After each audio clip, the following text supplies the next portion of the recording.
I need help, boss. Stands up and says it louder. He goes, I have a really big penis. We're the NSAA. We're never serious about anything except grip ball. I have drifted an aircraft carrier. What? To an extent, but you'd be out there alone as fuck. There's no. Just bumping into people by osmosis of dopeness, you know? 3, 2, 1. We're rolling. All right, welcome everybody to another episode of the Happy Hoodlums podcast with your host Kemper Woodruff, the Happy Hoodlum himself, and then we got Zachary Sampson, aka Zachary Hoodlum, on the bottom. Then we got Solomon, aka SAHLi, in the building today, a producer right out of the 503, and just an overall really cool, spiritual, soulful dude that I got to meet while I was at work. And, I kind of just got lost chopping it up with you. And it was just right away, I was like, man, if the world don't know, they need to know. And just so you know, this is kind of an interesting podcast in that as it's getting off its feet, it's kind of been something that me and Zack have found a whole different meaning in. Because without guests, like you being willing to show up, our dream wouldn't be real. And what I've kind of come to realize along the way is like one of my most favorite things about podcasting is we're making a milestone in other people's dream becoming real as well by giving them the ability to tell their story, you know? And so I want to say thank you.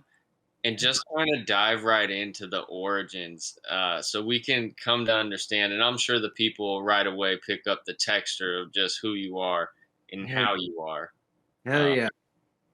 Yeah, man. Just to pick up on what you're saying about just like with doing podcasts and like in this modern age, I heard a real good quote by this one business, like he makes a lot of business content. But he said, like, if you ever like wondered if sometimes you wish you could ask your grandparents for like some great advice, or like super cool when you find like super old pictures. So now, God willing that this technology, keeps up, if we don't have any EMP or nuclear war go off, this technology will continue. And so our grandkids and great grandkids, they'll look back and like, oh shit, my great grandpa has like content. Oh shit, my great grandpa had a podcast that he ran, So then if you weren't making content in this era, your kids or your grandkids will grow up and be like, oh, damn, like he didn't have no content up there. He doesn't, he wasn't making content. So that really opened my eyes, like just with how pivotal the tech is nowadays and like how much of a opportunity we have and different things that we can build with it for real.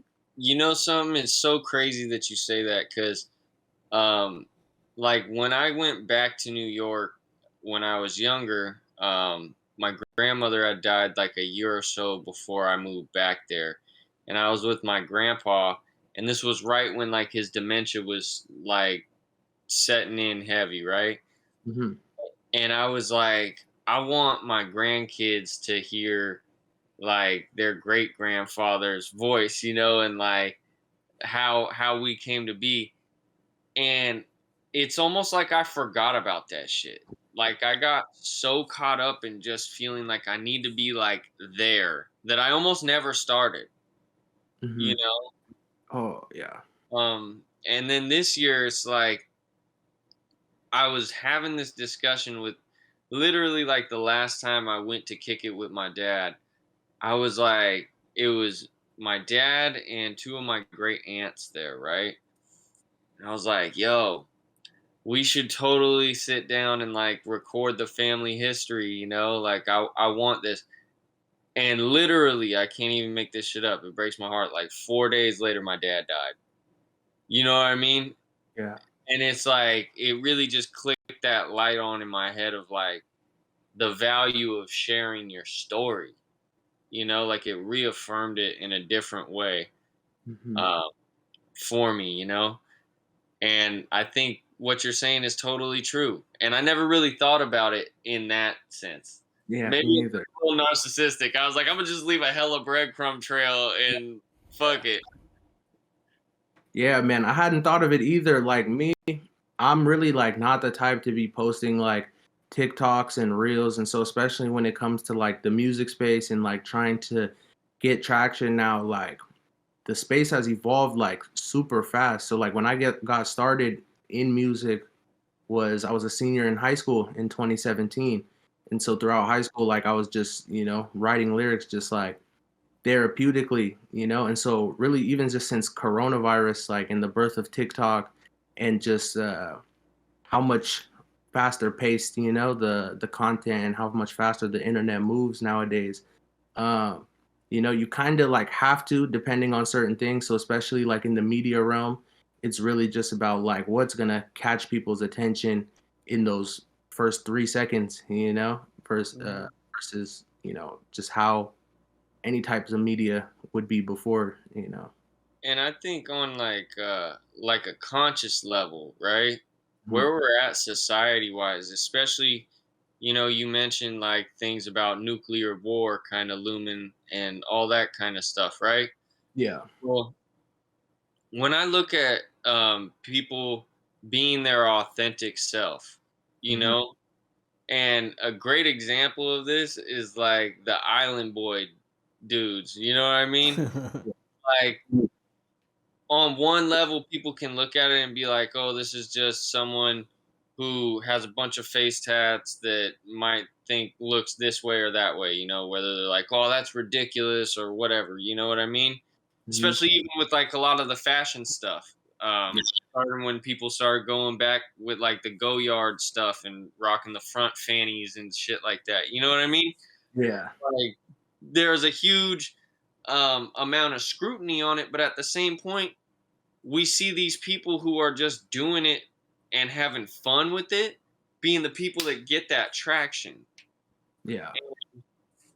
Yeah, it's interesting to see and to conceptualize how the algorithm around that, kind of plays into it. But on a cosmic level, it just seems to me like we want just real soul food. And sometimes it may not seem organic, but it is, right? Yeah. And rather than being judgmental, because like when you judge something, you're choosing a perspective. And I had this thought the other day. I was like, fixation breeds imbalance. As soon as you get fixated on this, you're not looking at that. Yep. And so if you can step back and be an observer and understand like it's already done in the sense of, and I keep going back to this, an apple seed is an apple even when it's a seed. And you Yep. can water that motherfucker all you want, it ain't gonna grow you a pumpkin. Yeah. Only gonna grow into an apple seed. So you can choose to um, malnourish that, not give that seed its water and its sun, and allow it to grow, and it won't grow. And that's Yeah. kind of like the consciousness. Like you came in this body with this intention to grow into being this and navigating this one aspect. So I think like um sonically, like musicians and stuff, they came to mess with the realm of sound because it is a whole realm. Yeah. Yeah, man. Man, so many different points I could go off of there. Like just sticking with sound, really. Like in my like growing understanding of like what the world is, like everything kind of is sound. So I don't know if you guys have like looked into at all like quantum theory or like about quantum duality, where like or the wave particle duality, where uh, supposedly matter travels through the universe as waves, but like as soon as they observe it, it becomes a particle. So like that's the thing that scientists are like trying to like wrap their heads around, is that uh it's like how can something be a wave of like energy as we conceive it and a particle at the same time. And so like with that understanding, not to get super scientific, like No, I uh, love it. like I started just trying to apply that, just like what does that mean to everyday life? Or you've ever heard that like if they compressed like all of the atoms in the planet Earth, together to be side by side, it'd just be as small as like a grain of sand. So really, we're really like nothing, and it's a lot of just air between us in terms of like physical matter, I guess. Like But density of matter almost. Yeah. yeah, exactly. And then so with that, like what I've kind of grown to understand is that like we are all sound, like we're like walking, talking songs in ourselves, or some people they'll trip off of DMT and you hear the music playing, or you hear the heavenly music that you I can't heard even a chime. say it again. I heard a chime when I did it. Like Yeah, a ding. that ring, yeah, that ring of the universe. And so like Yeah. when you hear about like frequencies, like raising your vibration or raising your frequency, what exactly does that mean? It's like, so energy propagates through this matter in space and ripples off of it, and creates that ripple of particles, which we, take into as sound or as light waves, or basically sound is just like light. It's just on a different end of the whole spectrum, I was just gonna say it's because we're light-based beings, you know?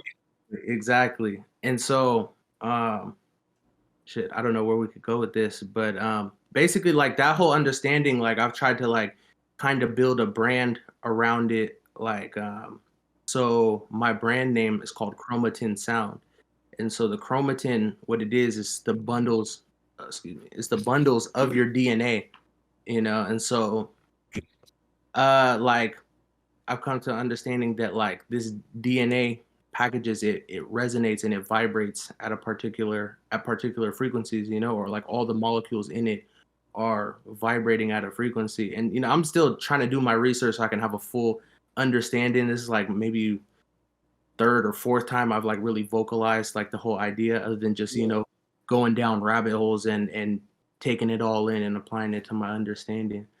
But really, I want to be able to try to build a brand that focuses on that and just raises people's awareness and consciousness to the fact that there's not much separating the unseen and what we do see, and that everything is about frequency and vibration and flowing through the ocean of space and time, in a harmonious sense. And what does harmony and disharmony mean? Like in music, you can understand that, but then applying it to literally like every facet of existence, and consciousness. Yeah. What I think honestly, it's easy to tell that just by how smooth you are, Yeah.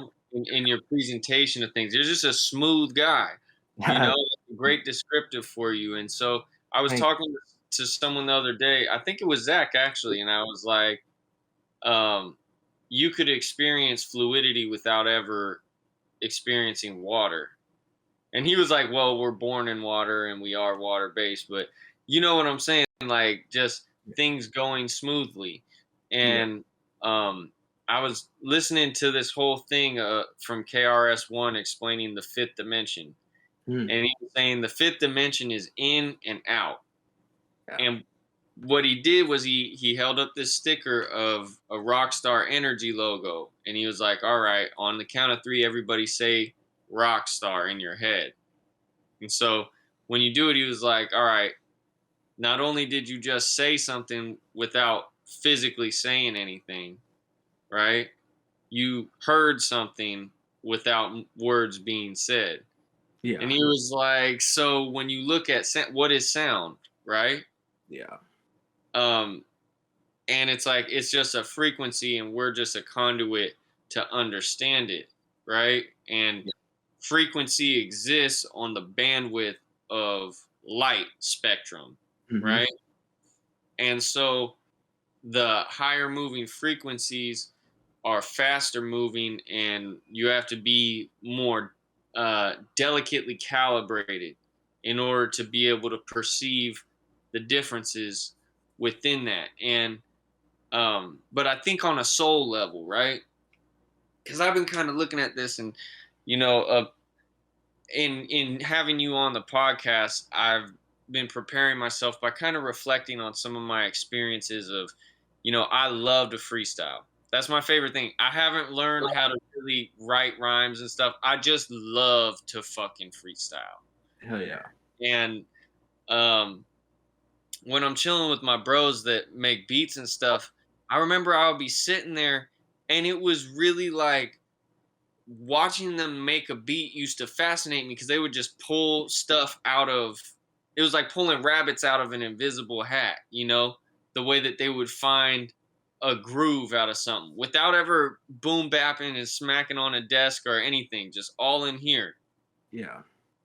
And it's really similar to like what is like a photographer or a film major doing, like someone when they're creating a film and they have an idea for something. It's like a texture of thought, and so one is very akin to the other, Yeah. And so like how you're describing with so I'll hit on like the photography first. So if like, so have you ever seen like sacred geometry? Like how like the lines all drawn out and all the angles, And so they're all fitting where they need to be. Nothing is like what's repeated, obviously, but like you can create so many different and new shapes from that. But then so if a photographer, so you see the harmony in that. And so a great photographer, like I only took a photography class once in high school, but like one of the first things they teach you about is like the law of thirds, or the principle of thirds. So in the camera, you see it divided up into 3 sections, so you kind of want to line up, with what's your landscape, But if somebody takes like a shitty photo and it's like off, like sometimes I'll go out and ask my friends to take pictures of me, and they're like going like this, I'm like, bro, just hold the camera straight. They're like, no, I'm trying to get it right. I'm trying to get the angle. I'm like, nah, bro, like really just hold it straight. You want to get those lines and have it perpendicular. You want to have it, harmonious with what the environment is around you, like I'm frustrated sitting right here because the squares and whatnot behind me are, they're not all symmetrical like that. But so that's in one sense of like visual harmony, but then in terms of how it plays into music, because it's all the same thing, it's just a different perspective and different, ways that we're receiving it and uncoding it in our minds. So then when it comes to like the freestyle and music, like, so like how our bodies are music, the 2 simplest ones are probably our heartbeat, the rhythm of our heartbeat or the cycles that our heartbeat is beating in, and then our breath, so the just the cycles of how we breathe, and so whenever you're meditating or praying, the breath work is super important, and that's the one thing that you have ultimate control over too. Can't necessarily control your heartbeat, but you can control your heartbeat de facto through your breathing. And so by like honing in on that control of your breath, that's you can control your whole aura, like how things are coming through you. But those are just like two of the instruments in what your body is playing for real. And then so your mind is also playing its own song. It's firing off in the frequencies that it has to. And so when it comes to like that freestyling, it's like if you have like, if you have that internal rhythm, or it's not even if you have, everybody has it. It's just the amount of like how much you can subconsciously pick up on it or how in tune your subconscious is with it to then consciously just let it flow out. Or sometimes when I see people, like I'm not the best freestyler, but like when I see some people, like it's really just subconscious, it's just flowing. They're not, you don't have to think, because when you start thinking too much, then you start, so you start it all up. Yeah. It's like the river's going this way and you fix your feet trying to walk up it and it just doesn't go right. The river's you got to let it take you where it takes you. Yeah. Then that's the thing. Even if you were to go counter opposite to something, obviously it would be harder, you would have more resistance, but then there's, different things that you could do to, what I'm saying, get in sync with that counter motion. But if you're going counter to where the path of least resistance is, and you're off sync, then Yeah. that's where, things can fall apart. I don't know. I'm trying to think of an analogy to think of, Hey, but yeah. Aquemini by Outkast. If you look at Andre 3000's like cadence on it, he's off beat, but it's like on beat. I swear to God, it's the craziest shit.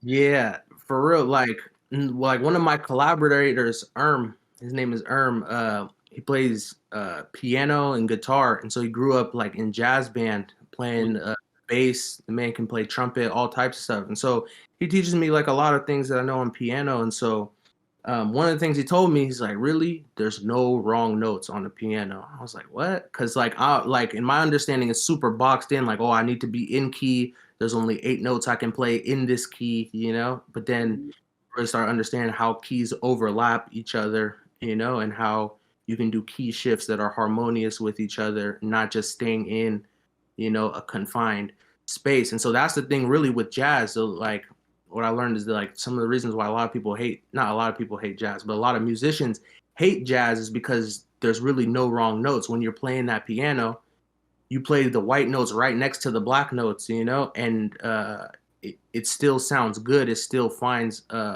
creates a certain type of sound rather than having to skip the correct number of notes to stay in that key, So a lot of classical musicians, they see that as cheating, or that's not music. It's just a bunch of mumbo jumbo because you're not sticking in the harmonious keys. You're going all over the place.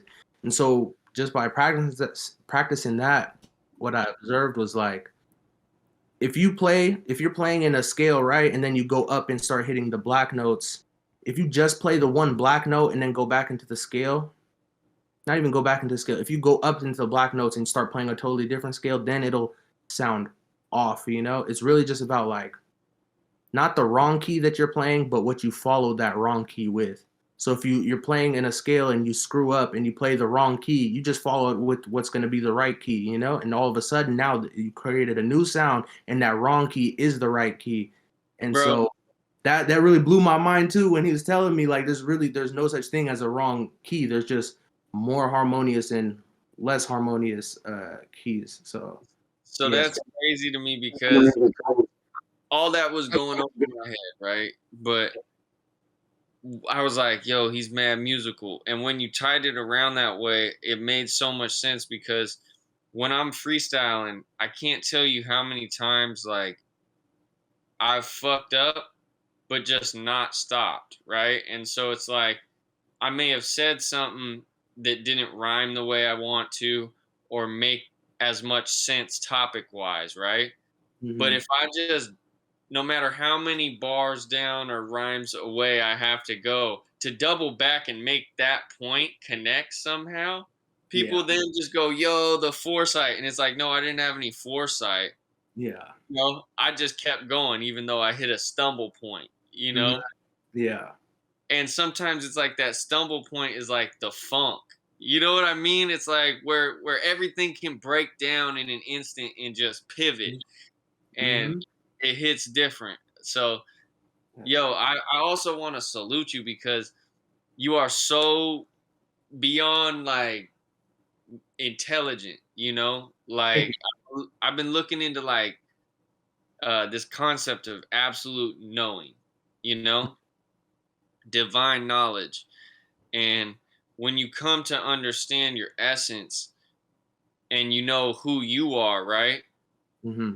And that really happens when you get quiet, which is why I'm really happy you brought up meditation, because when you get quiet, you realize the difference between your thought and a God thought. Like if I'm not talking in my head, I'm not thinking anything, and a thought comes to me. Yeah. Did I really think it? Like you got to be aware to that shit, right? And I wanted to add one more thing while we're on the topic of that, because I think there's a third aspect to when you were talking about your breath and calming your mind and stuff like that. Yeah. I think the third aspect is, and I haven't looked into this far enough, but I just want to throw it out there because I know what you're going to come with on it is next dimensional. The chakras are actually tuned to different vibrations. And so the way that music and the instruments that we use affect us and ourselves, the way we vibrate within ourselves in relationship to it, is really something that we have to pay attention to. And that's why when I hear music nowadays, it's not that there isn't a lot of good music coming out. It's just mad different. And why I love like old music. You know, Yeah. I really love old music. Mm-hmm. There's something different to it.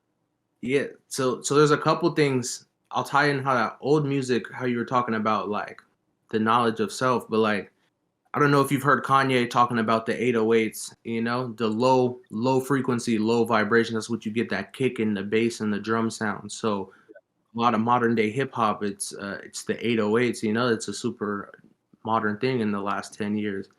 And so just the energy that it creates mixed with like certain dark chords, dark notes in the melody meshing with that 808. Really what it's tapping into is like it's a lot of the same science too. Like I don't know if you've ever heard about like horror movies. When the jump scare is about to come, it's a string, a violin, or something very high pitched is coming up. So what that comes from, it's really tapping into like our deepest, just how we're programmed, our programming, our DNA programming. Mhm. And so what that high pitch is supposed to mimic the frequency of is of a baby crying, of a baby screaming, because when you hear a baby wailing, like it's going to activate, your most Yeah. functions. What? Yeah, so that's the science of like whenever you hear a horror movie and you hear the violin tuning, Yeah. and so a lot of like what we gravitate to is really it's encoded in that DNA, and so like and then so when it comes to like lower frequencies or drums, you go back to any cultures, but like specifically like in the Black community, what a lot of folks talk about is wartime drums, when you're going into battle, that doom, doom, doom, or like just those low frequencies that they figured out, like, not some quick, fast tempo, higher pitched, Mhm.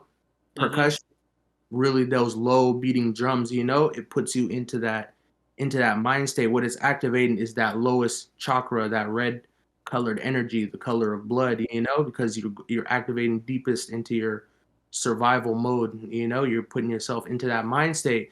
And so how it applies today with like modern music, especially like hip hop and rap music, like trap music, drill music, you have enemies, you have gang culture, you have people, or you're just in survival mode. You might not even have enemies, but you're just in a dangerous place, and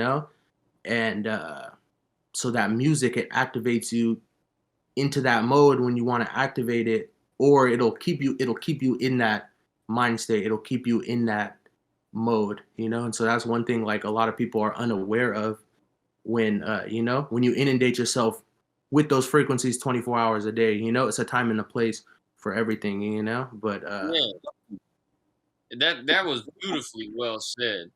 yeah. Um, Zach, jump in at any point. I just want to say one thing real quick in regards to that. So it's interesting because what you get out of that is a separation, right? Because our minds are overstimulated, right? And Hmm. so most people aren't living an active enough life on a physical level, right? Hmm. To offset that. Hmm. And so when you're having that music activating your lowest chakra, right? Hmm. If that becomes your only release, and you don't have like a spiritual connection to God, you're not connecting with your spirit and nourishing your inner man or woman, your inner person. Yeah. Um, on the regular through things like meditation and really understanding your intention, because God looks on the heart, right? That means that where creation is born out of is this combination of intention, which is inextricably tied to emotion, right? That's an emotionally driven concept, and your Hmm. mind. right? Based on your chosen thought and perspective. And so we're overstimulating our mind and not using the rest of our chakra system properly because our breath work is not going to our root chakra, stimulating all of the other chakras on the way down, right? Mhm. So we're trying to use our mind for other aspects of our being and experiencing life in the physical, right? It's interesting because it's physical, but it's metaphysical because we're mind, body, spirit. So we're predominantly non-physical. We just are housed in this apparatus to feel and create with Yep. matter, right? Mhm. And so when you have that like low tonality, that's why people will do some freaky shit, you know, or allow themselves, you know, to experience their sensual being, you know, Yeah. in their five senses in a way that seems so radically disconnected from a wholesome experience, Mhm. so to say, because it's not the whole system working. Yeah. It's I'm driven either by the lust of this escape, you know, from this, Mhm. you know, or I'm up here because I can't be down there in entirety. Yeah.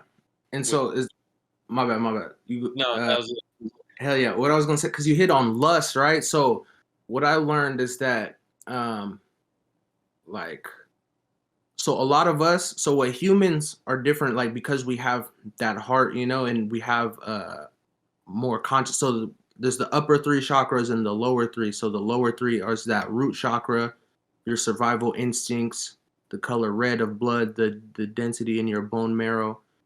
That's the lowest one. Next, you have your sacral chakra, your reproductive organs. Third is your stomach, you know, your where you get your motivation and the fire in your belly, you know. Once so the lower three, the upper three that humans have been blessed in order to experience consciously. Uh, and what separates us from the rest of animals is that heart chakra, the throat chakra, the ability to use your voice, and then the intuition. And so most animals in our animalistic natures, so it's always that duality trying to fight with our highest, most pristine, Christ-like human self, you know, versus our animalistic nature. It's that duality fighting back and forth. And so most of us, you know, without knowing we're operating in that, it's easiest to just revert back to those lower three. And so, like what you were saying with like overthinking in our mind, you know, our mind has all this electrical tension, you know, that needs to be released. And so we find different access points to release that through, you know, so either through violence and through anger, the lowest forms, you know, just like animals and apes and lions and tigers. Next, you have, you know, through the sacral chakra, you know, so over sexuality, you know, pornographic addictions, you know, you're looking for a release to release that energy out through one of these energy portals in your body, if you know what I'm saying, or bad eating habits, you know, cravings and junk food, you know, because then if you eat something good, not only do you get that dopamine rush, but then now the energy and the blood is being diverted away from your brain, from your mind, to then digest that food. And so the process of digestion is going to feed that energy to that bacteria and those different, you know, those different processes. So in a sense, it's being released, it's being transmuted in that third chakra area. yeah, and I think that the interesting thing is where porn and things like that come into play, right? Mm-hmm. Is because the chakra system draws its energy inward, right? Mm-hmm. And it's your chi that stimulates it and allows it to flow properly, right? Mm-hmm. But if you have, like, although there's a mental aspect to this experience you may go through in relation to your sexuality, right? If you're not able to go through it in the way that it's supposed to be processed, which is through that rhythmic lower breathing and with another being, right? Mm-hmm. Um, you can wind up getting out of sync because you're using your mind for something that it wasn't built for. This Yeah. other space was built for it, and it creates kind of an atrophy that we then see in a symptom in the Mm-hmm. like an addiction, a Yeah. lustful behavior, you know? Mhm. Uh, but this other thing, and it's so awesome that you wrote this down, or that I wrote this down, and that I'm talking with you. I haven't been home in a minute, right? And this was something that I wrote down because I was thinking about it, and I was like, I believe there's an eighth chakra, you know? And I believe the seven are of our physical apparatus, and the eighth is like a spiritual one, like that exists like right above us, you know? Mhm. And it's Yeah. like when you begin to harness that connection with God within yourself, but outside of yourself, you know, Mhm. through your spirit, you're drawn upward, and you know that you're bigger than yourself, right? There's Yeah. not a physical place in your body, in your head, where you can actually go to for this sensation, Yeah. right? It's bigger. It exists within that aura of yourself, Mhm. you know? And um I don't know, I was writing that down and just kind of thinking about it, like, damn, that's like the God chakra, you know, where this is like the physical, this is the man woman physical chakra, right? Mhm. Like, and physical body, because we come to have a physical experience. And I think where we get it fucked up is like, if you think that everything in your head is only real if you can justify it by what you see in the tangible reality, then you're going to live a life based on what other, like, people would call confirmation bias, maybe, right? But really it's just a mind of doubt, because your interior is not comfortable with your superior knowledge of what is to come, and that's guided to you through emotional senses in response to your thoughts, right? So you think a thought and you go, no, that's fucked up, and you feel weird about it. You know that if I do this, something bad is going to happen, right? Whether I get caught or not, something bad, the root of this, the seed of this, its essence is not going to produce something that I Mhm. want in my life. But it's Mhm. only when you betray that and you start looking at what other people say and their reality and things they've experienced. Like, you weren't made the same way. Like, we're all of the same stuff in terms of matter, because we're all light based beings, right? But some of us are here for different reasons. So, yeah, you can't judge your path based on someone else's.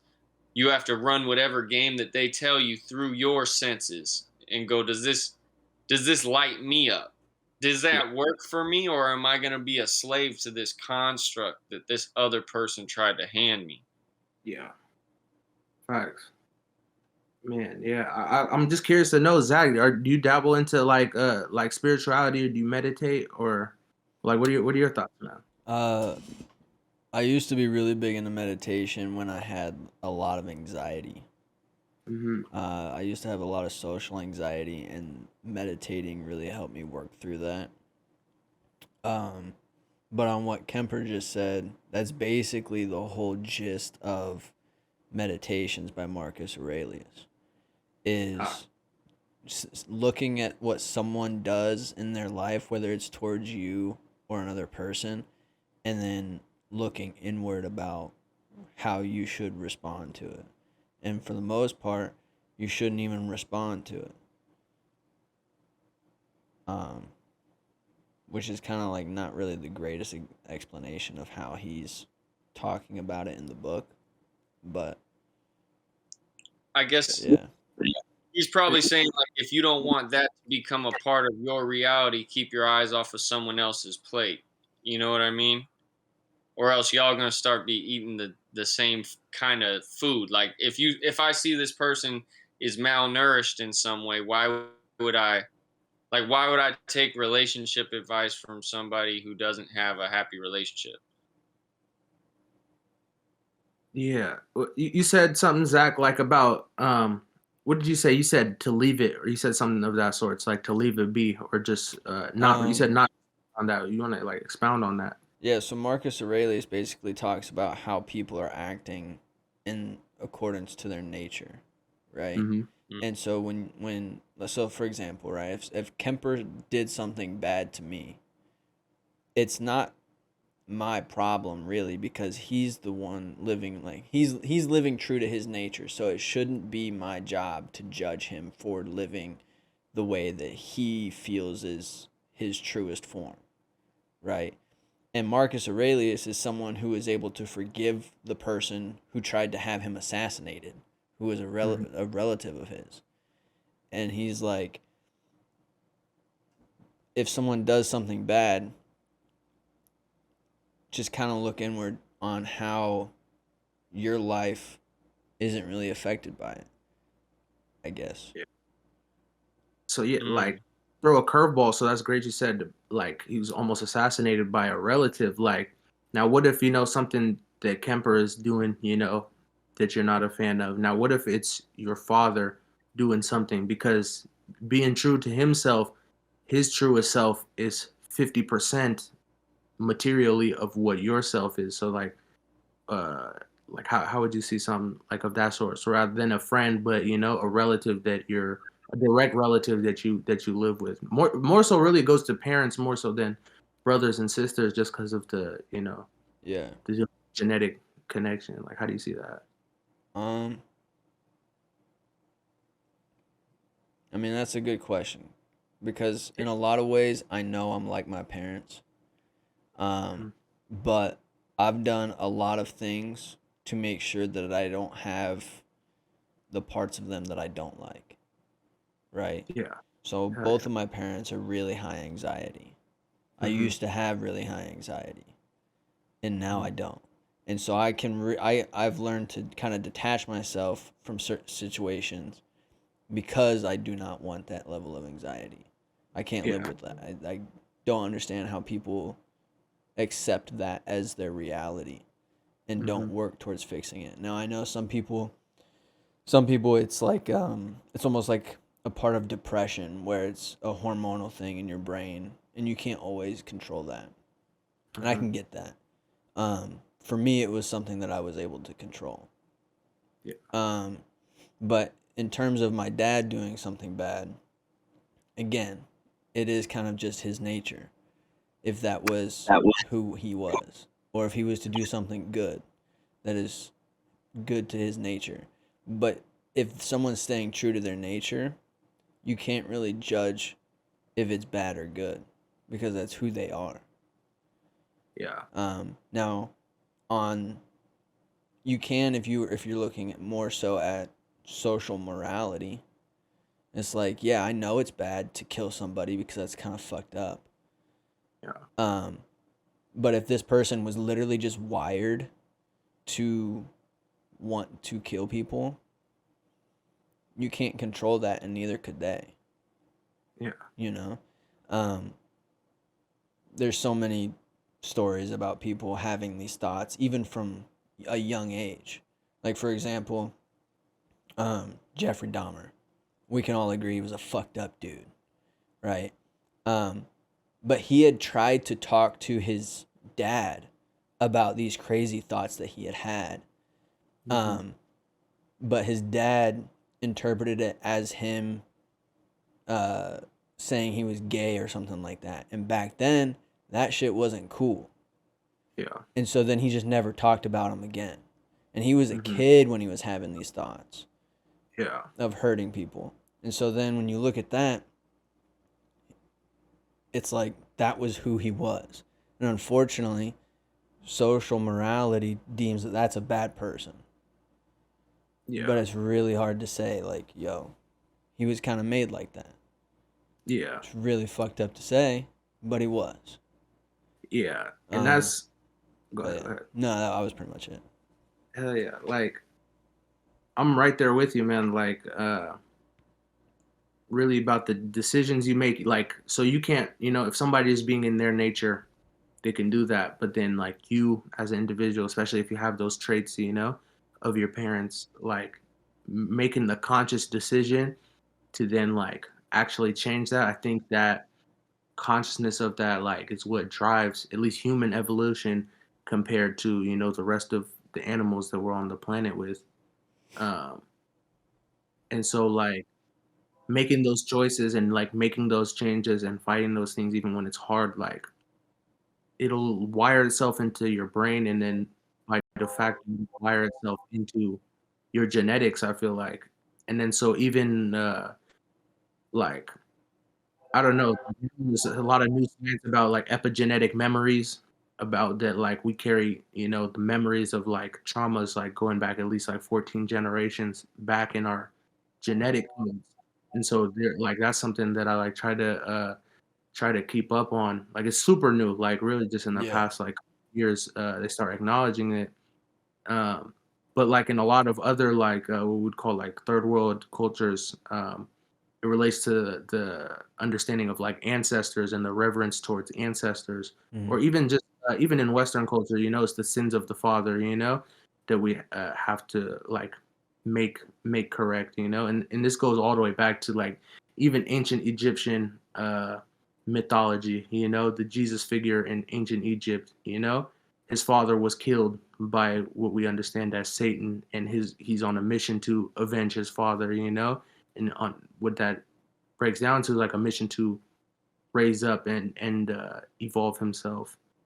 And so yeah, man, like I feel like a lot of the traits and the habits and the traumas that we have, like just being aware that they're like we're passed down things, generationally, that we might not understand, with the case of Jeffrey Dahmer, like perhaps, um, perhaps there's individuals in his family lineage, that also expressed very violent behaviors, and then so it could be 5 generations back in his genetic line, but based on certain things, when those genes are activated, and Yeah. those energies are released. Like one thing I've really thought about is like, at least in the Black community, like a lot of us are super diverse. A lot of us are very artistic and creative, But then getting back to what I was saying about like the trap music, and even you know, the boys that are living in the hood, like a lot of them.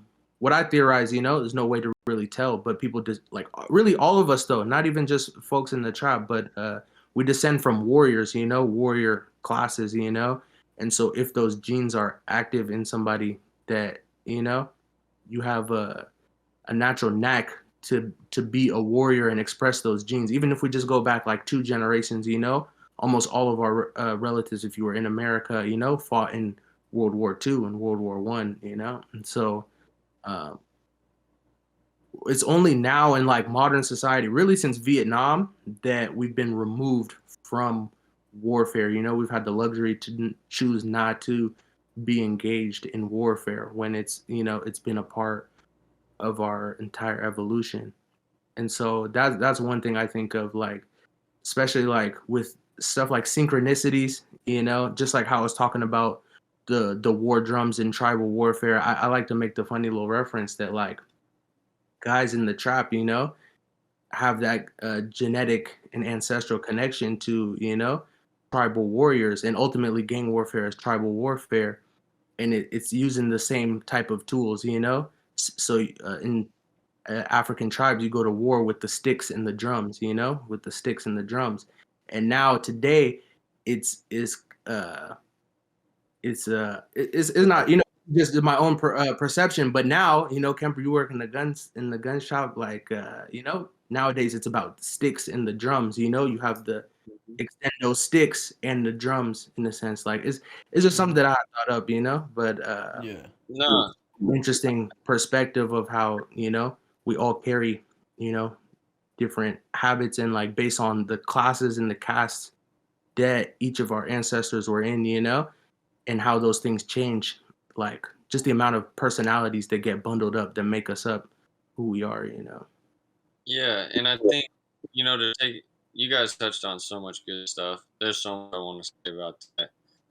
But off tops, I want to say, like taking it back to Jesus when he said, "Forgive them, for they know not what they do." It's because they know not of who they really are. Because Mhm. once you actually acknowledge who you really are, um, you can't not see God, and you're a reflection of God. And when you recognize that in yourself, that's when you begin to become observant of yourself, you know, and who you've been while living in the five senses alone, you know, and ignoring your sixth sense, which is that emotional intelligence that leads you to the moral right and wrong in something outside of your chosen habitual actions, right? That you may have come in with. And so when you look at like the evolution of consciousness, it's like maybe you came into this world in order to navigate the opposite of what you started with, you know? And so I look at that in a big way. I've been talking with my dad about like race, you know? And I was like, really, it seems like there's multiple sides of racism, and one clearly better than the other, right? In the moral right. And when when you're looking at it, I was like, it just seems to me, and this may be like a controversial thought, but it seems like when I really observe in the most modern of as civilizations progressed out of archaicness, right? And we started getting industrialized and looking at the most economic, most effective ways of doing things using technology, right? It really seemed that people that were born that were like white were navigating a different kind of like social construct when it comes to racism, you know? And I look at it and take a step back and look at like what is the moral or like spiritual discovery that someone may be wanting to have come to live in that time and space in that body to understand and navigate. You know what I mean? Because if we're not our bodies, it's like we've all been man, woman, different races. You know what I mean? Yeah. And so I'm like, it takes a really detached perspective to look at that. And it doesn't mean that you shy away from the atrocities of what was done. But since you can only live through your own level of conscious evolution, right? You can only work from wherever you're at in your journey, right? Amidst the whole. That it's like, well, fuck, man. When I kind of break this all down, I'm like, yo, it seems like um, the lives that we're living right now, if like the aliens were to come back or some shit, they'd be like, y'all still haven't fucking, you still don't think it's cool that y'all are different colors? Like, the fuck is wrong with you? You know what I mean? And so I really only think it's a construct of the mind that we're trying to navigate to free ourselves, to find self-acceptance by being able to accept one another the same way we accept ourselves. That's why I'm saying it comes back to recognizing when I recognize I am God and God is me and you are the same as me, how can I not treat you well? Yeah. You feel me? And so like, even a Jeffrey Dahmer, maybe that fool was gay, but it doesn't matter. Maybe he got some kind of atrophy because of the way someone who was improper in their own, they didn't have that own self-discovery. They were insecure in themselves, tainted and violated that aspect of this person's freedom. And so it contorted and it became something up here that should have been something that was able to be felt and housed within the nature of their being in a harmonious way rather than a disharmonious way. And that's the thing too, like if we're speaking in terms of like we're self developing organisms, but it's false. We need a mother and a father and a whole community around us, that develop us. And so a lot of these, biases and prejudices, like you put kids in a room together, they're all playing together, so that shows that, it's not even necessarily a genetic thing, but a lot of it is just taught and programmed, just what are you programming into the computer? And yeah, man. So the tribe and the community and the environment that you're in plays a lot into it. Even just like when it gets back to those primal instincts too, you fear what you don't know, so you not might be actively prejudiced, but folks that aren't associated in whatever community, for simpler terms, we'll talk blacks and whites in America, but it could be anything, because each of us have perceptions of what Asian communities are like, what Indian communities are like, so unless you actually go and experience it, then you don't really know. And so without any programming, then you'll fear what you don't know, so you're going to fear it just like it's the bear lurking in the woods that you don't know. Yeah. But in reality terms, like, it's really, you haven't experienced it yourself, so it's what you're being fed from the community, from the tribe, Mm-hmm. And then so how that community aspect is super important is like, it's like a fine balance between like individualism and communalism, and then it's very much into communism and like a super intense topic, but just with the role that Marxism plays in, the modern day, activist movements that, have really divided more people in the last couple of years and radicalized more people that are different from each other in the last couple of years, because it's in a sense that Marxism is weaponizing the the communal forces that go into people's ideologies and understandings of each other. I think when we're promoting ease, right, we may be doing it for the wrong reasons, right? In the Mm. sense of um, there's an easy way to go through hardship if you choose not to suffer by how you treat yourself and handle yourself with grace, right? Mhm. And but around the world, I think a lot of the world may be, at least within America, what we're seeing Mhm. is people promoting like, oh, this idea that communism might be a better system than capitalism. And a lot of that is because people would rather believe that there's some other construct or allow the institutional things that are in place to prevent you from ever trying. So you're denying yourself before you ever get to the room where you meet the difference of mind. But Yeah. what we've seen, especially with music, that I think is so special, you know, and rest in peace. But Nipsey Hussle is such an inspiration to me because it's like he showed not only fuck it, I can get it, we can get it and make it our own way and start wherever we are with what we have. We can not only create something that's equal to, but now we can integrate into this system and not be someone that shows hate, someone that shows how we can integrate and be like, no, there is a reason for us to establish a community that's looking out for the greater well-being of our humanity's community, right? Yeah. Because I think, like you were saying about the ignorance of the bear and stuff, right? Yeah. A lot of people, especially like, um, so I was saying I was talking to my dad, right? Mhm. So Michael Lightfoot, that's my dad, the man who raised me, right? Other than my dad, right?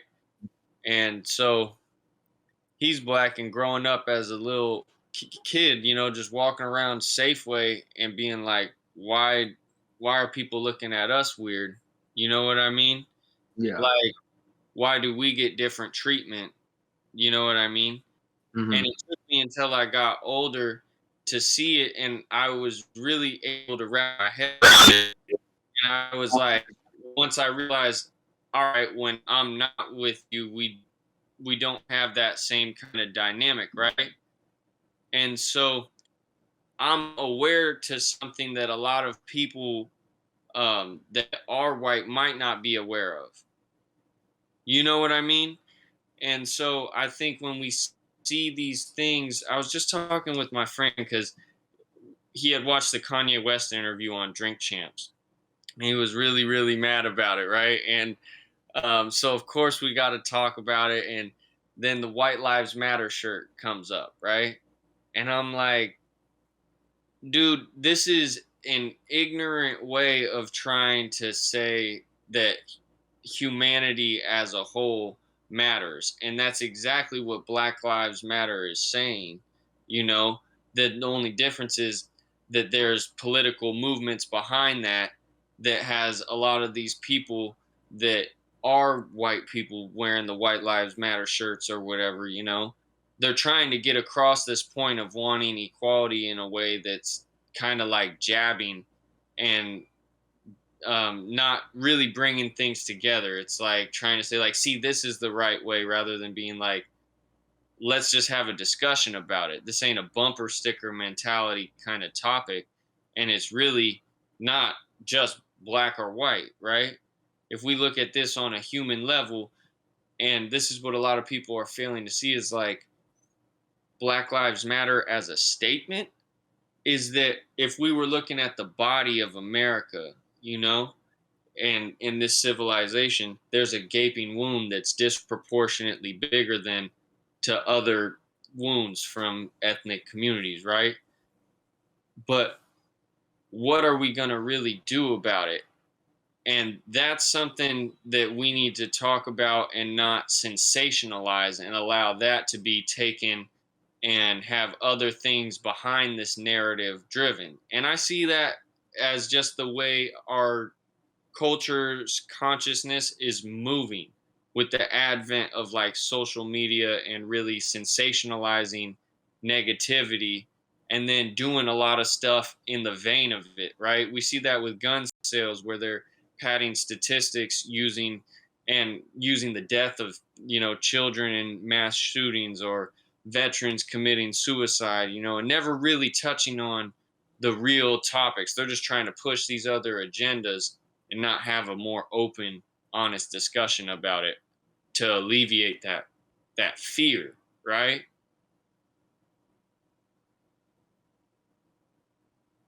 Yeah, man. Like so many different ways to go with this one, man. I know that the Kanye one is a hot topic too. Like, sadly, because you're talking about the sensationalism, you know, it's also a weaponization of the technologies and of people's reactions, you know, to different things. And so, when it comes to like the Black Lives Matter and the White Lives Matter and even like all lives matter, they're just sayings, you know.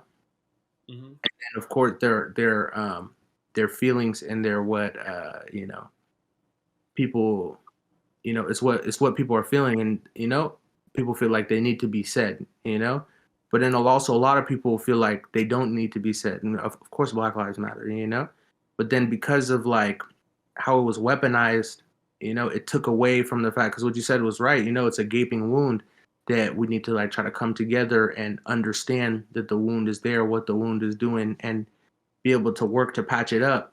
But sadly, what the powers that be, or the people that, you know, dictate, you know, what's in the news, you know, what we're talking about week by week, you know, uh, it was uh, it was really used in a divisive sense. I feel like really just like how it was promoted. You know, it's one thing to name an organization, which how it started out was wholesome, you know, but then just the way that it was weaponized and used to separate, then it gave way to counter movements, you know, anti movements with Lives Matter, you know, and then you get Asian Lives Matter and then White Lives Matter, you know, and you can't, you'll people will frame you and make you come off as bigoted, you know, but it's reality, like everybody's does, you know.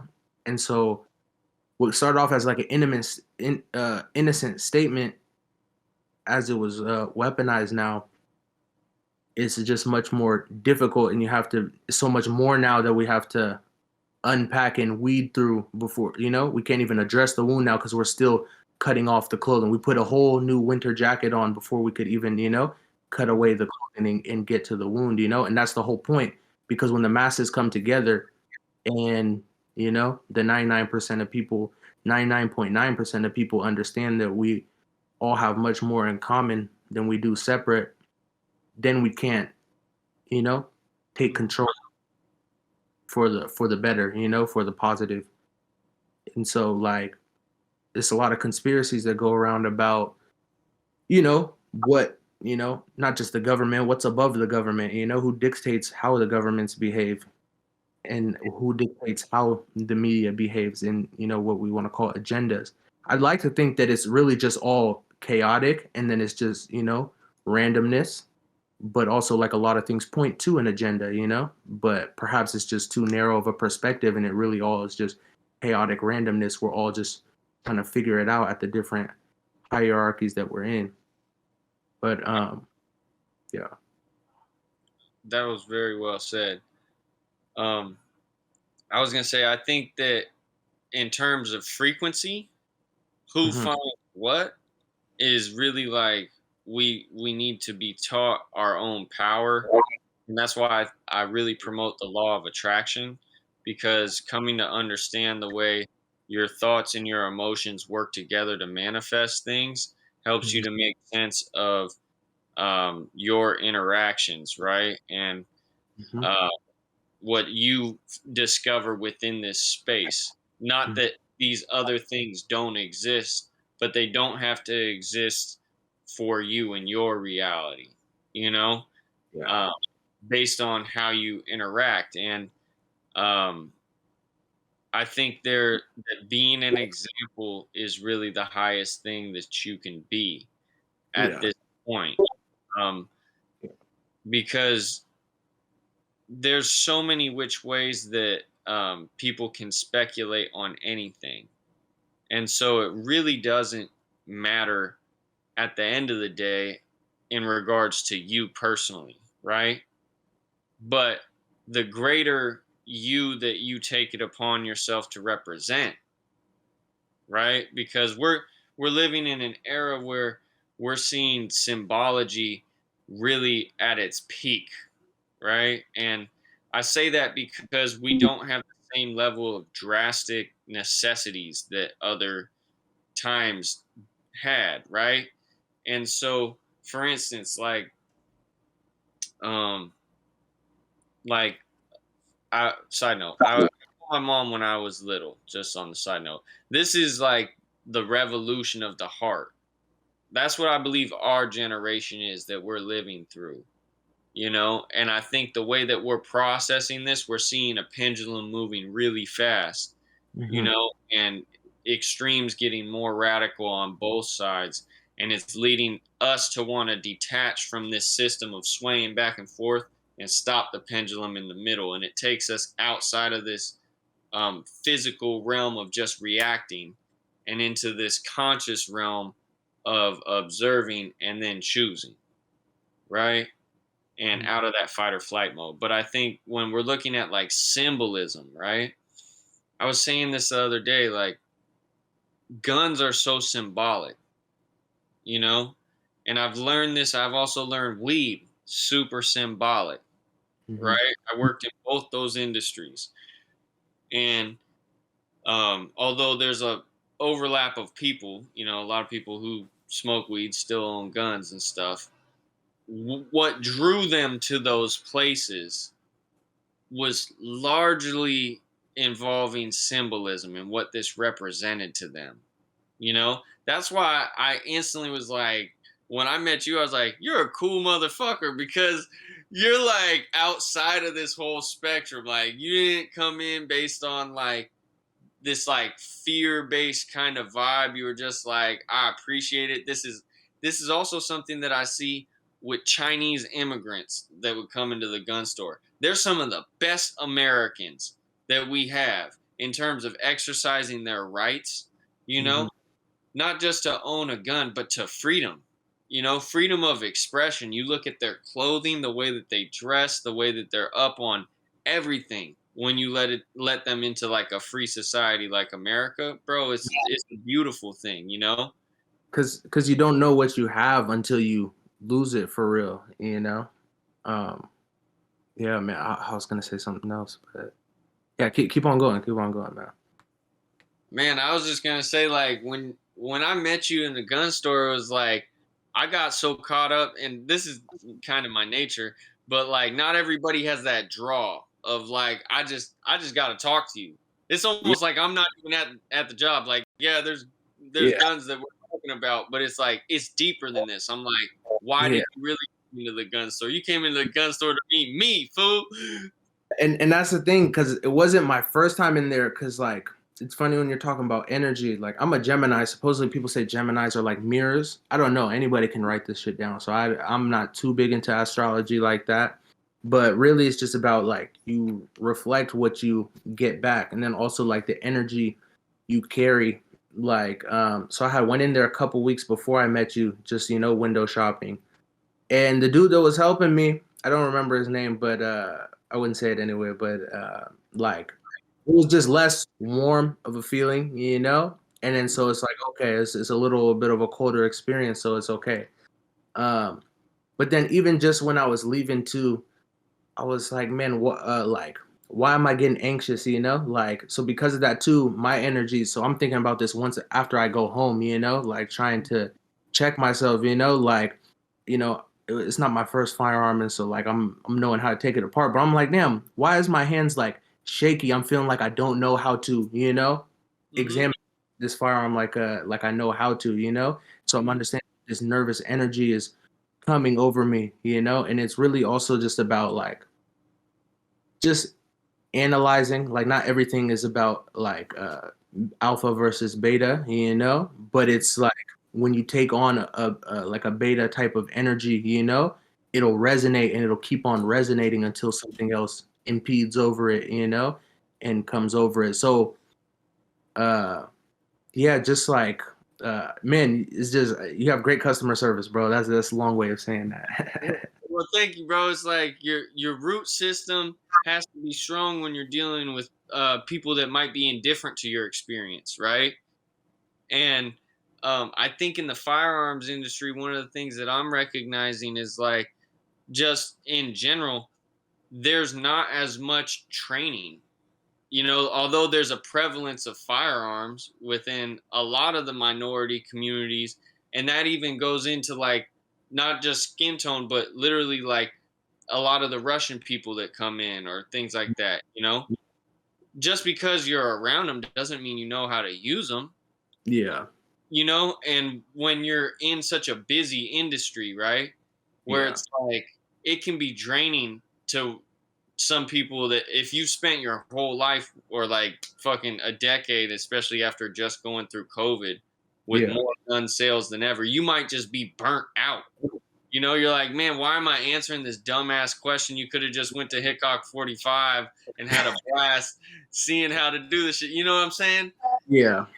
And so, but for me, like, I come from the weed industry, all right? So, like, that might be the most annoying kind of customer sales, because you're dealing with people that want to see this, smell this, got all kinds of questions about it, that buy the bummiest, cheapest shit that they could buy. And so, like, I just naturally, I'm indifferent to that. I just want you to leave happy. Like, but then go ahead. I was just going to say, my closing thought on that is like, this is a shout out to Eddie, all right? Big Eddie, my boy. He when I got into the weed industry, this was back when it was medical. He was like, I want you to understand, when people come in here, you're to play a host, right? And so we didn't have a huge staff because we had just started, and it was a new business, and every single person, we were dealing with people's livelihoods. There wasn't all the like terpene examination and really like the in-depth knowledge that we have now. And when I was cutting my teeth, it was like kids with autoimmune diseases, elderly people, veterans, right? I got to know that what makes you nervous and what doesn't make you nervous. I got to know these kind of things. What's going to give you spasms and what's going to help you to maneuver around the house. Like all these different kinds of things. And so my customer service was very much, not only from me walking around with my dad when I was little, I see things other people don't see. I know that you might feel uncomfortable, even if you've been in this gun store multiple times, for no other reason than I truly believe there's like consciousness lingers, right? Yeah. It's in the aura, you know, people's thoughts permeate, you know. Yeah, I look at it and it's really apparent when you look at musical movements like the beatniks back in New York, the Haight Ashbury district, and you start looking at these concepts and the energy and texture of that, right? That Mhm. same thing exists in, we see it in haunted shows about like the insane asylum, and like people walk in there, they're like, oh, I just don't want to be up in this motherfucker. I know some bad shit went on, right? Yeah. When you walk into a gun store, especially like in this day and age, there's a lot of energy in there where it's like if you're not firmly like rooted in yourself and then also met with that like love, I guess, so to speak, Yeah. you know, that interaction's naturally gonna just feel off. Even Yeah. if, like it isn't some deeper thing. It's just gonna feel off. Yeah. And it's not like with what you're saying about like being a good host and just the things you got to know. Not only is there like that harmony aspect we're talking about, but then there's also energy intensity. So like in a gun shop, it's much more high risk, you know, like just with what you are selling to somebody, you know, it's one thing selling medicinal marijuana versus prescribing opiates, you know what I'm saying? Much more high risk.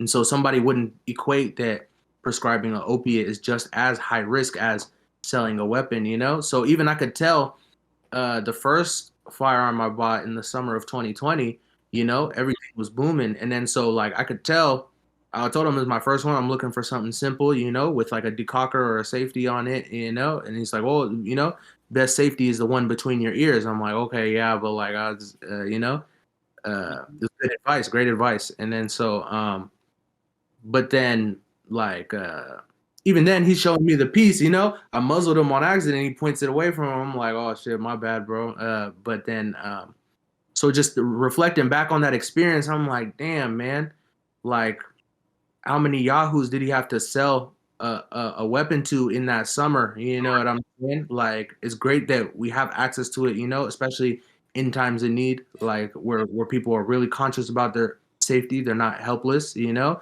but it's a lot more pressure on the host, you know, because of the product you're selling. You might not be as conscious of it, but you know it still lingers like in your understanding for real. So like had a lot of respect for that dude. Just like it was still, you know, a colder experience, but like, you know, the store was busy as hell, and then so many first time owners coming in there, and I'm just 21, you know, at the time, and so yeah, That's a man. great example too of a symbol, right? Like Mhm. you're so in on this experience and you're like, damn, like this symbol that makes you feel powerful in a sense, Yeah, it's jarring to your system, especially if all you've seen, like us, were kids. Like we grew up in like seeing Rambo and Call of Duty era, all this shit. You can't wait till you get your first gun, right? And especially even with just like the stories of empowerment that we get through rap music, through having a gun, right? yeah, for Um, real. you wind up seeing this gun, right? And you're so comfortable, you feel so safe with it, you don't realize you just flagged somebody. Yeah, So for they real. point it out to you. You know what I mean? Like, and that's our reality on the regular. Like I have to show people, and rather like I'll just kind of move myself out of the way and work on getting them familiarized with it, and then be like, now I can be like, this is why I'm doing this, Yeah, and so they can get it without me necessarily like slapping their hand right away. So that way they're not like shunned out of the learning experience. So learning is fun. You yeah. And that's the thing though too, is just like what you mentioned with the media, we're super desensitized to a lot of stuff, you know? And then so even just carrying it, or even if you go to the range, you know, you go to the range plenty of times, it's like nothing the same as actually like I never hit anything or anybody, you know? Thankfully. And I really hope I don't, you know, I really pray that like as a person I can keep my hands clean through my whole life, you know? know? But like just understanding, you know, like being in the studio with folks that have guns or just like, you know, having to carry with you, like it's a whole different thing. Like if it actually goes off, you see that's the thing gets to with the energies, you know, and the colors, you see that red blood coming out of somebody or like God forbid, that like you think that shit is a toy and it goes off in your leg, and you see that blood coming out of your leg. It's like, bro, this is not a toy at all, and so, but super desensitized to that culture. So just, even as like I sit and like I don't meditate on violence, but just, as I'm, what would you do if whatever happens, just walk like running simulations in your mind, like I just try to really ground myself with that, that it's like, this is like, shit is not a movie, and like the thing I think like a lot of people miss just with the, with the technology and stuff, even when you're imagining something or you're reading a book, or you read like biblical stories and stuff, but then actually like seeing it in real life, is like something totally different. And so the people that are able to like weaponize people's understanding, as we were talking about before, they know that, people are detached from a reality, um Yeah. so I think that was very well said, and I had something, but it kind of escaped me because I was feeling bad about this damn train coming by. I don't know if y'all can hear the train in the background, all good. but damn it, I had something, man. You had touched on something in there. Um, I'll bring up another point, just like how I was saying, like this difference between people's perceptions and what reality is. I bought a George Soros book last year when I was in school still, and it's a finance book. It's called The Alchemy of Finance. I really didn't read any of it other than just like the first chapter so far. But like in the first paragraphs he talks about is like market reflexivity and like going into financial shit now, but basically like how investors in the market, you want to gain an edge, because there's no such thing as like making money and investing. If you're making money in investments, you're taking somebody else's failed investment in the market. You're taking somebody else's liquidity out of that market. So it's really a full on competition. And so what he was talking about in his like investing principles is just understanding that there's a difference between what people are taught, so what you read in the economics textbook and how things should work. This is how things should be. This is how it's designed to work. This is so if X happens, Y is going to happen based off of data and our understanding of what the textbook has said. But you have to move and operate in reality with what, reality is actually happening. And so, in his strategy that he's explaining this in the opening of his book is that he exploits that. He exploits, even the smartest investors on Wall Street. He exploits their not understanding. They're operating in textbook sense. They're operating in how things should work and how things are to them to work versus how reality is literally playing out in the real life. mhm. So that can be applied to all different types of things, especially when we talk about like media narratives and just people's perceptions on activism and what's right and what's wrong in the world. We can transition all to electric cars, but what is the reality? We should operate, move to greener energy, but what is the reality? The reality is what a lot of people lack and get, swept off of their feet from. And that's the things, because a lot of this information and understanding and how we have a window to the rest of the world on our phones, but it's not really a window. It's literally a TV. You're not there in the rest of the world when you're seeing, these different things come across your screen. You know what's interesting, and this is what it came back to me. I wanted to say that what we're navigating right now is that certain things are sacred, Say right? it, say it again. We're navigating what? Certain things are sacred, Okay, and yeah. coming to understand their position, right? And I've been saying this for a long time. Combat and sexuality are two of the most apparent realms of, things being just sacred and it being about your experience, although it involves someone else, right? Like two people can get in a fight, the whole school can watch it, but nobody really knows what's up except those two people, Mm-hmm. Yep. right?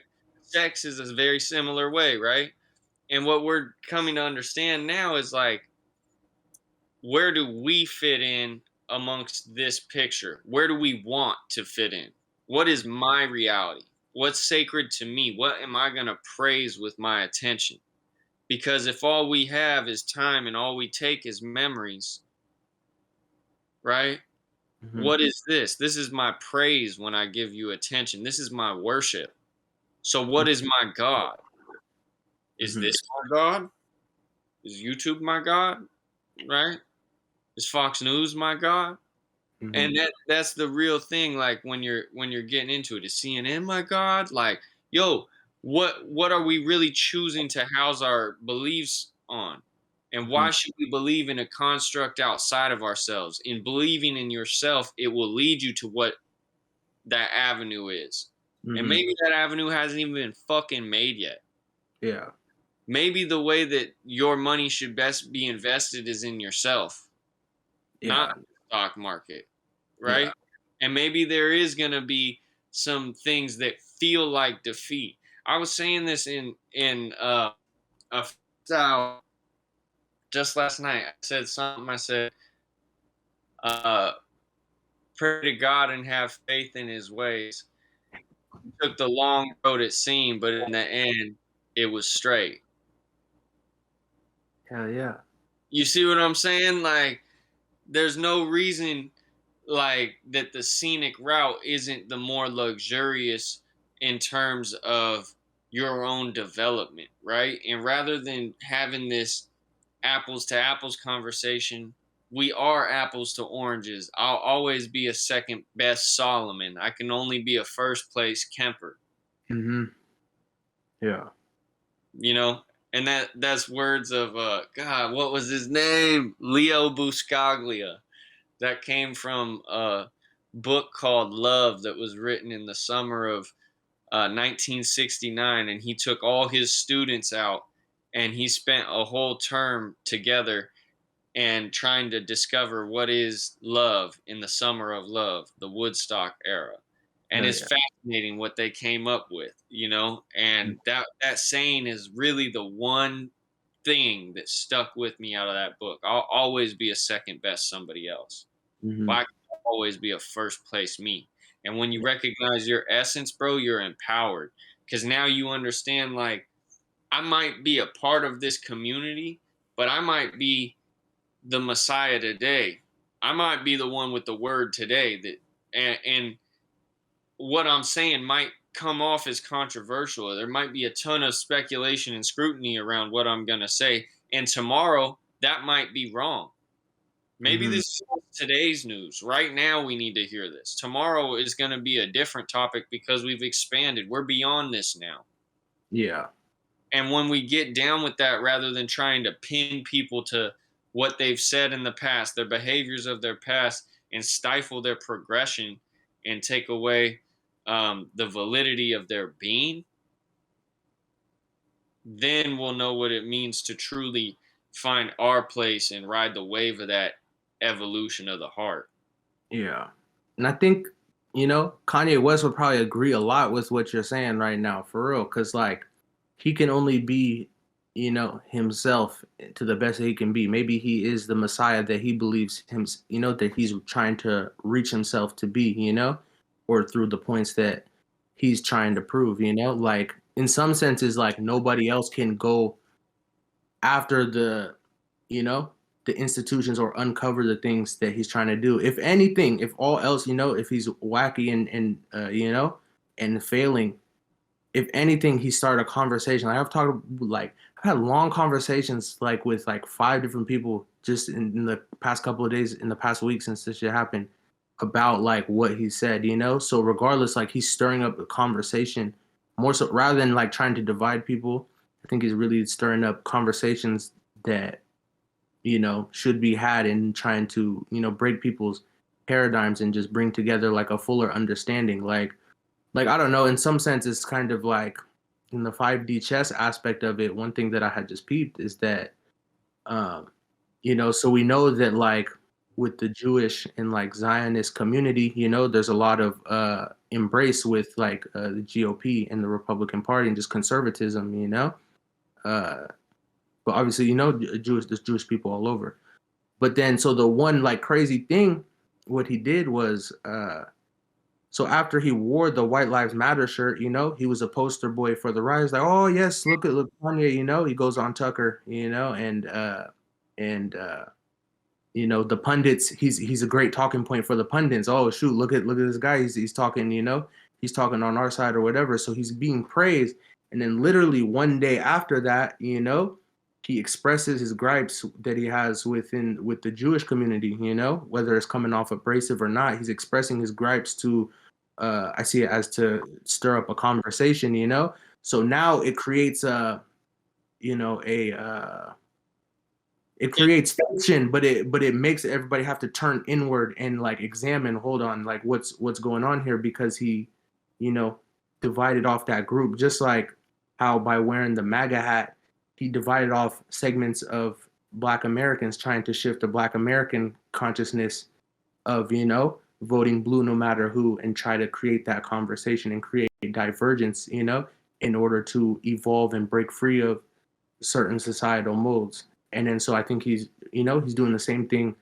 Not even he's doing the same thing, but that's what I see as like he did. Maybe it was by accident, or maybe it was by strategy, to, you see what I'm saying? Like how, he was praised by the right, and then the very next day, everybody's like, whoa, I don't know, like, what is he talking about with the Jewish people? If people are going to critically think, well, I was vibing with Kanye yesterday when he said this, but now I'm not vibing with him when he's expressing his gripes on behalf of his people with the Jewish community.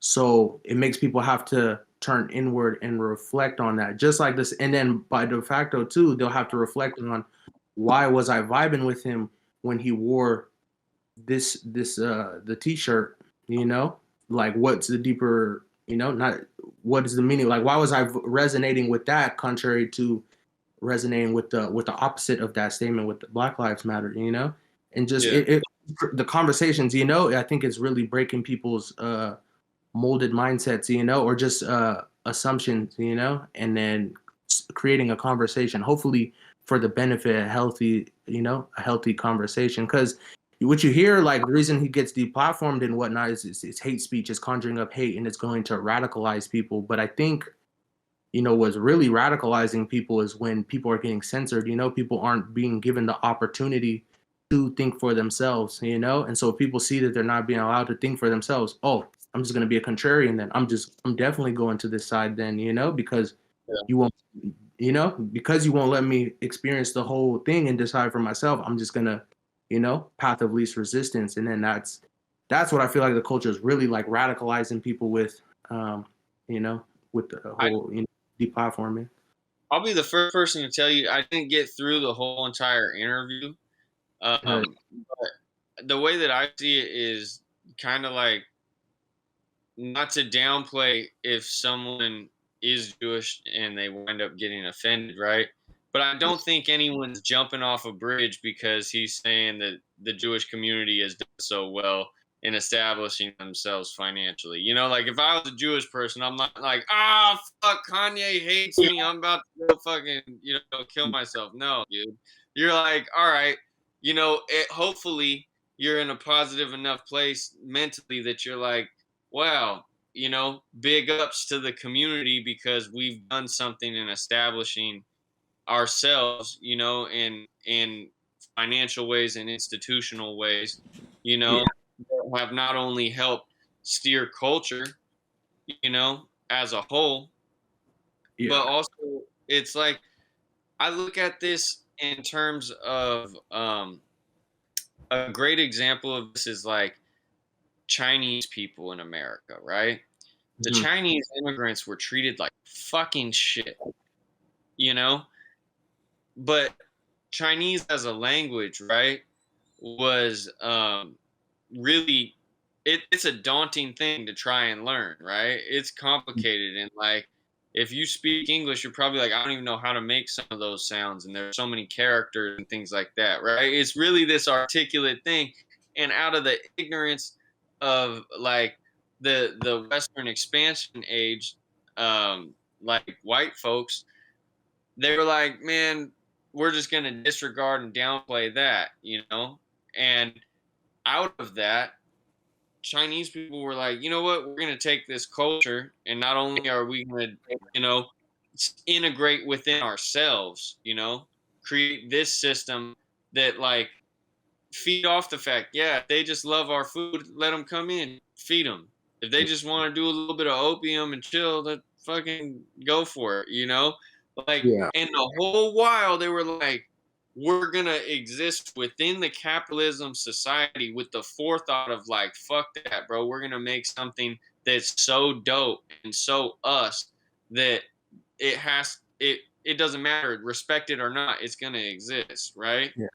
And the And Jewish community did the same.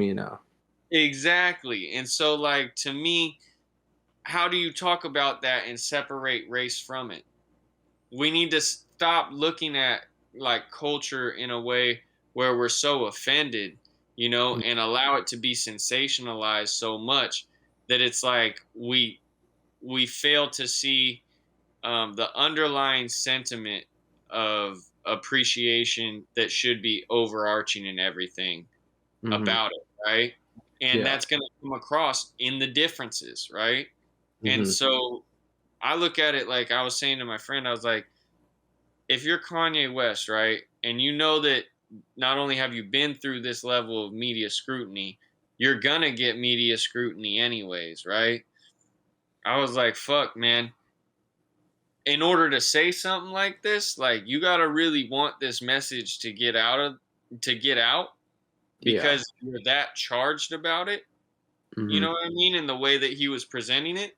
Yeah. Although it might not have been the best way to go about it, the most articulate way to Yeah. go about it, you know, looking at the willingness to be yourself at all costs, that he's trying to say like, you can make me into a martyr, but I'll never be that. Yeah. By who he's being. Not just Mm-hmm. what he's being, by who he's being. And it's like people don't know the cost that it takes. Yeah. And I think And, it's oh, my bad. oh, I was gonna say I don't want to defend something that I don't fully know about, because I didn't, like I said, I didn't watch the whole thing. But to Yeah. me, I'm like, rather than allowing it to take from you, what are you gonna take from it? Mm-hmm. And if it's not for you and it's really that disturbing, turn it the fuck off. Yeah. Yeah, man. Like, and I think it speaks also to like just his whole character evolution, and like now he wants to like truly be himself. And I can speak to it like just as an African American and as an artist too. Like, you get started into this expressing yourself, it's a self-expression, expressing your truest self, but you're selling that, trying to be somebody else. You're trying to be your idol. You're trying to be a rock star. And Kanye climbed the whole mountain, went down and climbed a whole nother one. And so he got to that peak where he became what he wanted to be. He became that rock star. He became, the image that he was chasing after. He became it. And then, his life was empty. His life was like hollow. And so I'm assuming, perhaps like from what we can read on the outside, that, 'cause some people are just, you're a rock star for life, and then just, I'm happy being a rock star, and that's it. But from what I see, it seems like, it was it's more to him, and perhaps he wasn't being himself. So like, even just, I can speak to my own experience, just like, um black folks, some people call it the curse of the Leviathan, where um perhaps it was a real curse set on the people, where we have the desire, or it could just be a product of, society, ingrained on us. But we have the desire to be, ballers, athletes, entertainers, and that's about it. And that's like what we aspire to be. Part of it is that's who's propped up in front of us. Those are the leaders that we have. Can't say that there weren't like other influential figures that we didn't have as role models, but it's just who's propped up there for us to follow.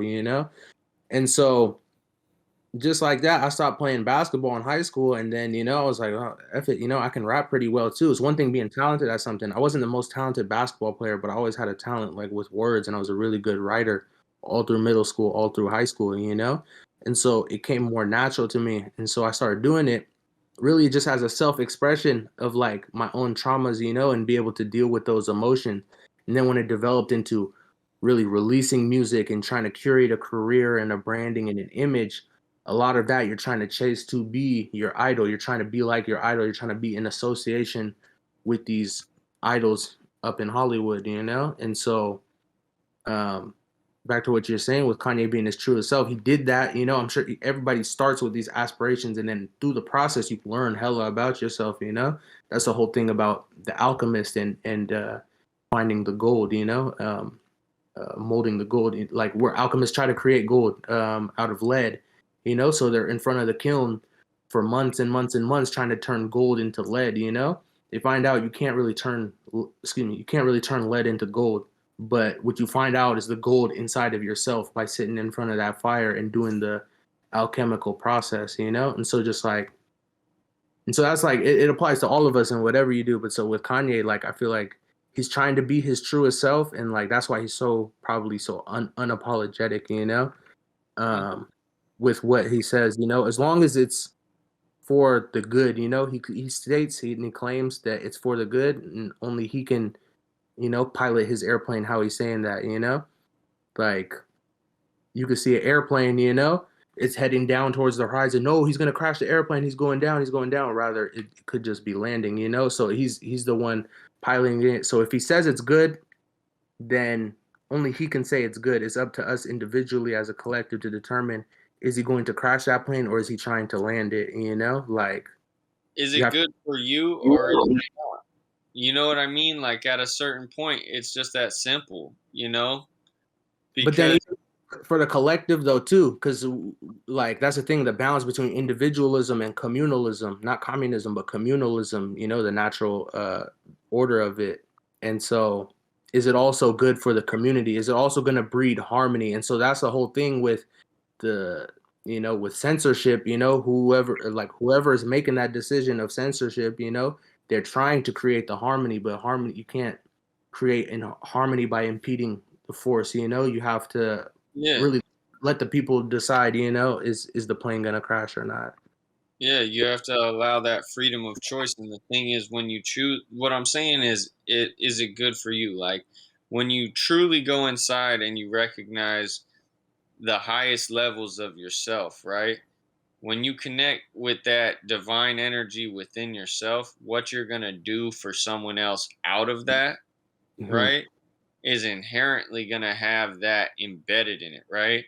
And so you have to take a step back and understand that sometimes, like, what is the path of least resistance? Yeah. Sometimes your path of least resistance, if you're not willing to allow yourself what you really want off the rip, you have to go and stomach what you don't want.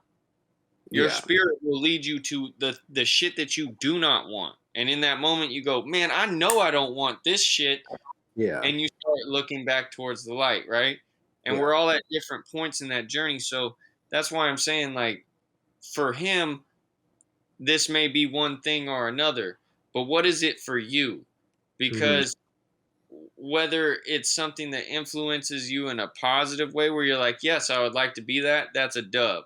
If it gives you clarity on what you don't want to be and a better way to be, that's a dub. Not just for you, but for everyone else that will be influenced through these interactions you have. And so there is no losing. Like there's only ever more expansion of whatever you give your attention to. So do you really want, like, that's why in Exhibit C, J Electronica says, you either build or you destroy. Where do you come from? You know what I'm saying? Yeah, facts. And that's like the biggest thing. I think what he's trying to get out of it, he's trying to be a leader for his people, even when his people, don't understand him, what he's doing, perhaps, even where like I don't understand what he's doing. Like I try to see everything like glass half full, so I'll try to look at the positives of something before I take away the negatives and down. But like one of the things he said in the Drink Champs interview is like, I'm jealous of how they've built their institutions, how the Jewish people have built their institutions, how they stay with their families, how they, how they conduct themselves as a people. So really, I think his broadest point is that like he wants to try to build that up for his people. And I think that's really the biggest picture too, that even like Black Americans should try to take away from it. Like, um, just how do we build up our societies, whether whether you have hard feelings about the Jews or you think Kanye is spewing hate speech. Like, if we're able, go ahead. I was gonna say on that topic, my mom told me when I was younger, bloom where you're planted, and for the longest time, I thought like that means just affect like start where you're at, right? And you're gonna affect the community around yourself. But in doing this podcast, what I've started to look at as like my community is bigger than just what's around me. Mm-hmm. My community is those that resonate with what's within me. Mm-hmm. So if I be my community, if I be myself, right, then everything that I'm going to touch, everything that I'm going to throw out in these ripples of frequency, Yeah. like think about it like discoveries that were made, right? Mm-hmm. There's people that are on the other side of the world, and it's like once a scientist discovers this kind of thing, all of a sudden science as a whole in other places completely around the world start making discoveries that are around that same concept before it's even shared. Mm-hmm. Right? And you can go all through history and find different examples of that. But it just goes to show that like thought and in terms of what you're emanating and your signal, like when you master that energy, like Nipsey Hussle said, like if you can master your own energy, all that other shit, it's not that it doesn't matter, it's that it can't matter to you. Yeah, that's stoicism. With what Marcus Aurelius was talking about too. Like, acknowledge your emotions, and know that they're there, but don't let them, inflict on your judgment. That's really like rulers had to understand that and learn from that. Nowadays, like, look at all the homes we're sitting in right now with the gadgets and the technology we have. We're living like monarchs for real. Like George Washington and Ben Franklin had to sleep in the same bed in a motel on their way on the road, back however many years ago. Like, you know what I'm saying? You wouldn't think of Obama and Joe Biden have to share in the same bed at a Motel 6, what do you mean, But so nowadays we're all living, what I'm saying is like we're living all with the means of like real royalty, and so hence we have to be able to try to like conduct ourselves really like with that same stature, but like unfortunately how we're manipulated a lot today is through our emotional output, and so we have all these resources like, just like try to create tyrants out of all of us, And that's why I was saying, like, yo, dude, I love you. Hold on.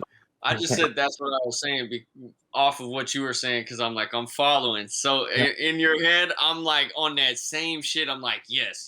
Okay. So I look at that because the other day I was having this thought, like, what is rich, right? Mm-hmm.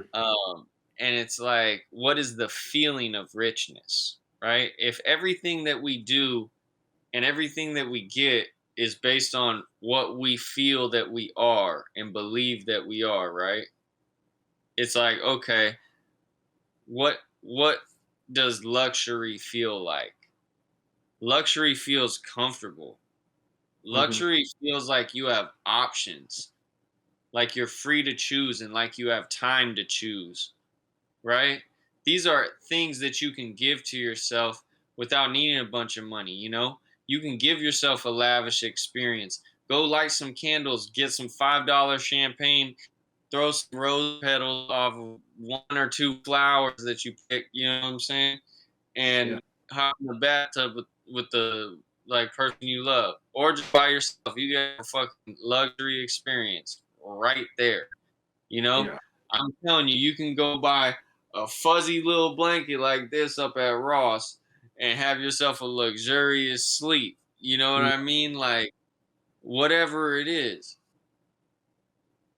Yeah, man. You know, Like, sorry, go on. like, yeah, to like hit on what you're saying about like richness. What determines like richness? Like, my family, they're Ethiopian, and so I was watching this documentary on so the oldest Bible in the world was written in Ethiopic, and it's still housed there in Ethiopia, like literally 1,700 years old, you know, and it was written Mhm. on sheepskin, and so it was just like small mini documentary about like how these farmers, you know, they create the sheepskin to be turned into paper, you know. So they have to raise the sheep big enough, you know, and then eventually when they slaughter it, and then they have to like process it. It takes 3 months for each page of paper to be cured and ready to be painted on, you know. But one of the biggest things I took away from it is that the farmer, you know, he wouldn't make a whole lot of money, but then every night, you know, he'd go home. He has two sons and his wife, you know, and they're sitting around one table and they're eating together, you know. And I saw that really, like, I saw the richness in that, you know. One thing that we have that we're lacking out here with all these, you know, homes and suburbs and technology, we lack that type of richness, you know, that sort of richness in a lot of sense. Like we're super divided. I'm sure if you heard the thing about like with the technology, it brings us closer to the world, more connected with the world, but it's, you know, separated us apart from the people that are actually in our vicinity for real. And so like that's the thing. In a certain sense, the you know, sheep herder that gets to sit around the table with his family every night, you know, has more spirit, is you call it spiritual wealth, you know, than the people that are separated, you know what I'm saying? Like, oh, you know, mom comes home at 7, you know, you're out with your friends, you're doing football, you're doing whatever, you know, you come home at 9 or come home at 8, homework, go to bed, you know, boom, eat dinner at separate times. That's why like have the utmost respect for like, you know, people who like strict parents for real. You know, like I be telling my girl, like, you know, she tried to complain sometimes about how strict her parents are. I was like, no, like you should be just like them, you know, because like like have a lot of respect. We're like, no, we're not starting to eat dinner until everybody's here around the table, you know, or come down here and eat at the table. And so when like I didn't have that so much like growing up, it's like, oh, if I'm playing the game, I'll come eat later, you know, or you know, I'm playing the Wii upstairs and then I'll come downstairs and eat later. And so little things like that. It wasn't until now that I'm older when I think back on that, like, man, that stuff is really like super powerful in terms of like building your wealth up, you know, your Yeah. spiritual at least, and it serves you like more than any, you know, 401k will serve you. Like that'll really serve you way down the line, and that stays in your traditions, you know. And that's probably one thing why people lean a lot more towards conservatism these days, because people want a sense of just like something, you know, to well, people don't lean towards it these days, but it's an upswell, you know, from what it used to be. I was talking to my homie the other day, and I was like, you know, because he was saying to me that you know, he felt that he had to do something, right? Hmm. Um, and I told him, I said, look, man, how much how much more rich can you be? I was like, you have dope cars, you got a ton of fun toys, you got nice fancy house filled with nice fancy things, you have a beautiful wife, you have beautiful healthy children, y'all eat good, you have a great family relationship, you know. And I was like, you just don't feel rich in here because you're looking out there to get it. Mm-hmm. And that's why I was saying, when you realize that you're infinite, when you realize God in yourself, you realize that you're the creator of this creation you're living, right? And Yeah. so it's like I no longer look outside of happiness. And this is the trick. You look inside of yourself, you get happy, and the way the universe is a paradox, you start seeing other reasons to be happy out there, right? And so as you're appreciating these things, the trick is not to continue to stack things to try and get happy. The trick is to go back in here. Mm-hmm. You can think at a certain point, just because you got happy looking at yourself, now the world reflects it and you go, oh, I can go do that. It all sounds good, right? Mm-hmm. But then eventually you think, oh, if I go and I do this, it'll give me more of this, and it won't. Yeah. And yeah, I don't think that there's probably a better way to wrap this podcast up. We're almost on 2 hours, but bro, I'm so happy that you came on this podcast. I've been so enlightened, and you've blown my mind a couple times. Zach, before we get closed up on anything, I want to know if there's anything you want to say or that you're pondering down there. And I also want to say, Solomon, if there's anything that you want to promote and let the people know about, go for it, and make sure that you hit us with all your stuff so we can tell people where to find you. You know. Yeah. Yeah, man. Folks can find me on Instagram at high.lvl.intel, high level intel. SAHLi G is my artist name, man. And so y'all can find me there, connect with me, shoot me a DM. And then my business brand page is Chromatin, CHROMATIN.wave on Instagram. So guys holler at me there. Bro, that is the Oh, yeah, dopest bro. name. All right, you guys stick around. Zach, I'm gonna take that as a no. We love you. Everybody that's watching, if you made it this far, you are a true happy hoodlum. We fucking salute you. And y'all have a great night. Be blessed, stay safe. Later, guys.